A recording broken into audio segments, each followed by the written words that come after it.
आपण पाहतोय मुंबईतल्या राजभवनातली ही दृश्य आहेत। राजभवनात यासाठी आपण आलोय कारण की या ठिकाणी आज ज्येष्ठ नेते राष्ट्रवादी अजित पवार पक्षाचे ज्येष्ठ नेते छगन भुजबळ हे मंत्रिपदाची शपथ घेणार आहेत। छगन भुजबळ रिटर्न्सचाच हा एक भाग आपण पाहतोय। अगदी थोड्याच वेळात शपथविधी सोहळ्याला सुरुवात होणार आहे। साम टीव्हीवरती तुम्ही एक्सक्लुसिव्ह दृश्य पाहताय।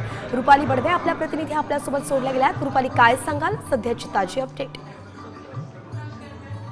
राष्ट्रवादीचे नेते आमदार छगन भुजबळ आता खरं तर मंत्रिपदाची शपथ घेत आहेत। मागच्या अनेक दिवसांपासून त्यांनी नाराजी बोलून दाखवलेली होती। जेव्हा हे सरकार स्थापन झालं तेव्हाच खरं तर छगन भुजबळ यांना एखादं मंत्रिपद मिळेल अशा पद्धतीची शक्यता वर्तवली जात होती। मात्र तसं काहीही न झाल्यामुळे घोर निराशा जी आहे ती छगन भुजबळ यांच्यासोबत त्यांच्या सगळ्या समर्थकांची झाली होती।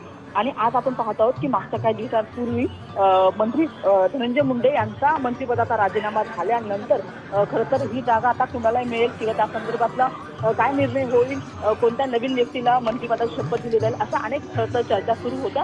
मात्र आता ह्या सगळ्यावरती आपण पाहतो की पूर्णविराम लागलेला आहे। छगन भुजबळ आता मंत्रिमंडळामध्ये सहभागी होणार आहेत। धनंजय मुंडे यांच्याकडे जो विभाग होता त्याच विभागाची जबाबदारी इथून पुढे छगन भुजबळ यांच्यावरती असेल, कारण की छगन भुजबळ यांनी यापूर्वी देखील तो विभाग सांभाळलेला आहे। त्याच्यामुळे त्यांच्याकडे अन्न आणि नागरी पुरवठा या विभागाची जबाबदारी जाईल अशा पद्धतीची दाट शक्यता खर्च वर्तवली जात आहे।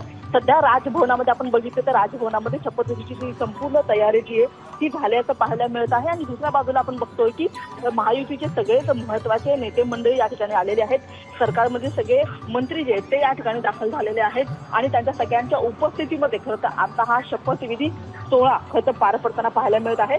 छगन भुजबळ यांच्यासोबत त्यांचं संपूर्ण कुटुंब देखील आलेलं आहे। आणि सगळ्यात महत्त्वाचं म्हणजे जेव्हा नागपूरच्या हिवाळी अधिवेशनादरम्यान जेव्हा सरकारचा शपथविधी पार पडला होता आणि तेव्हा छगन भुजबळ यांचं हे वाक्य होतं की जिथे मला न्याय मिळत नाही तिथे मी राहणार नाही अशा पद्धतीचे त्यांनी संकेत दिलेले होते।